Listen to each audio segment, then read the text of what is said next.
Good morning. You know, I've been sober almost 16 years. Next month will be 16.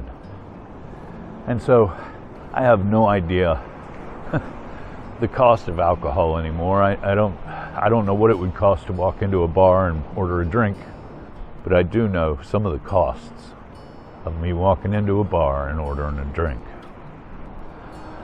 I'm not just going to put some money up on the bar. I better be willing to put everything up on the bar to pay for that drink.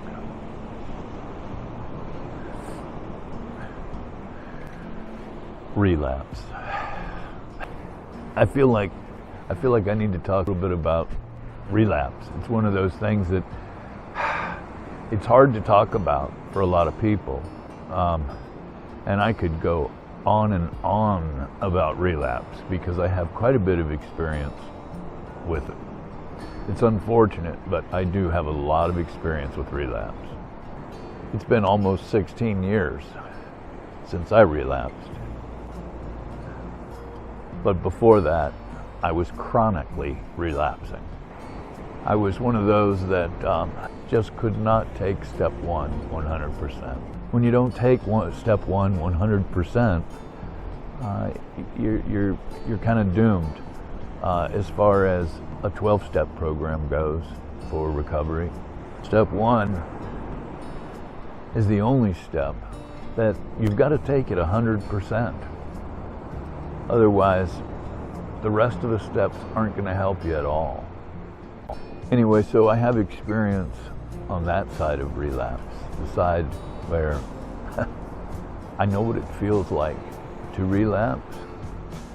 I know that feeling inside after some time of sobriety, when you've got a lot of friends that are, they're happy for you and, they're counting on you and that sort of thing, and you let them down. I know what it feels like to come back and try to get back involved in recovery. It's a very difficult thing because you feel like people are judging you. You feel like people are saying, yep, I told you he wasn't going to make it, and,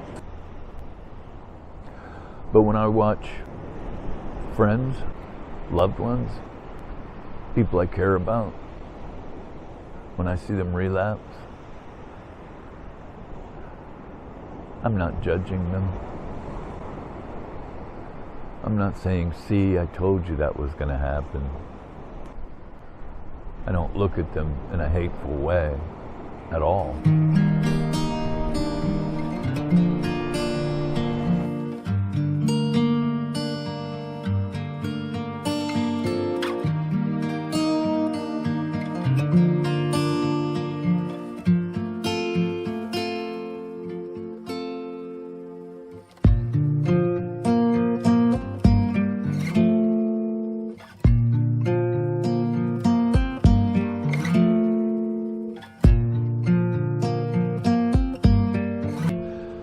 Relapse. It's not a fun topic. It's just not. It's one of those things that none of us really wants to talk about or even think about. But no matter what, it's definitely something to consider.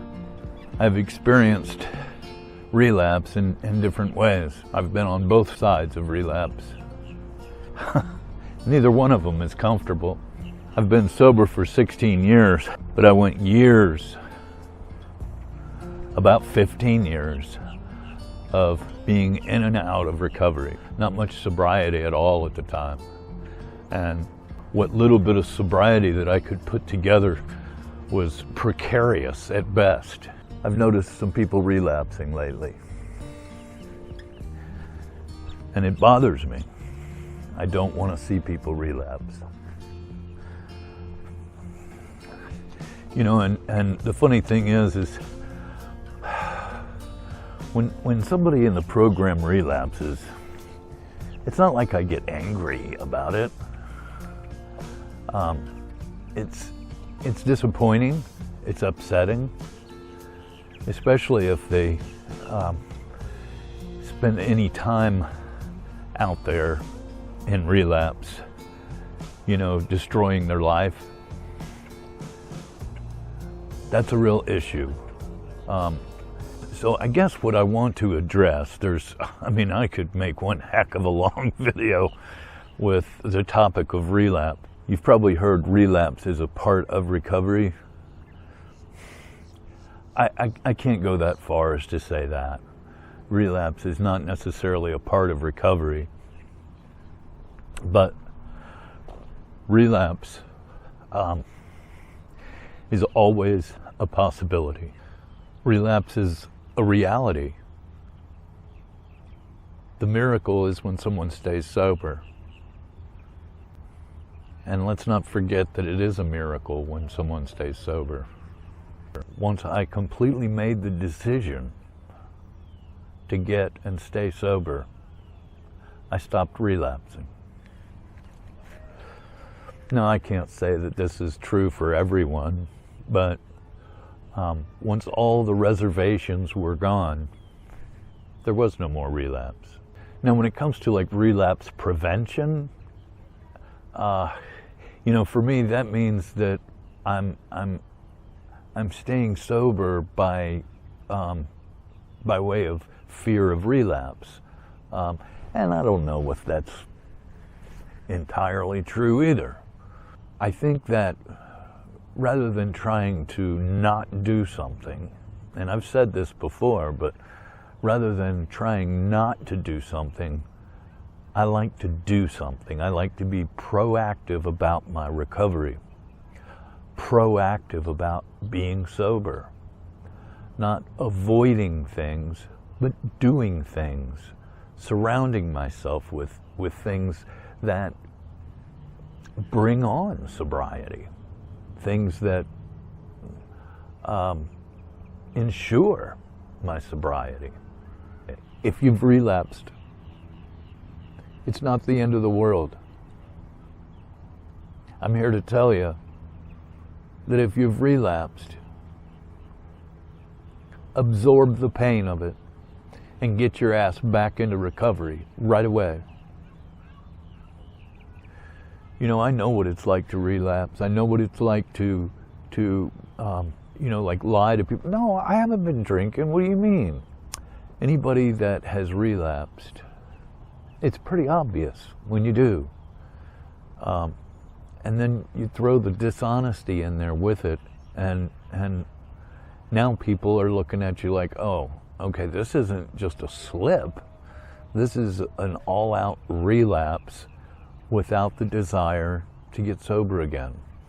When you're in denial like that, you're going to stay in relapse. You're not in recovery anymore when you're in denial. And, everybody wants to point fingers at other people and say, well, you weren't very supportive when I relapsed. Well, it's hard to be supportive to someone who is being dishonest about their relapse.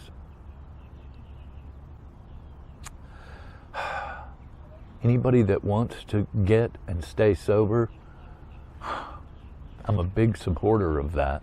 You guys know that. But man, you start telling me, no, I don't have time for that. I'm sorry, I don't. When you're ready to get and stay sober, give me a call. But until then, please don't lie to me. Don't try to get me to buy into your BS, because that's exactly what it is. Now, the other thing that happens in relapse is that you lose the trust, and it happens like right away. When someone close to me relapses, my trust goes out the window right away, especially when they deny the fact that they even relapsed.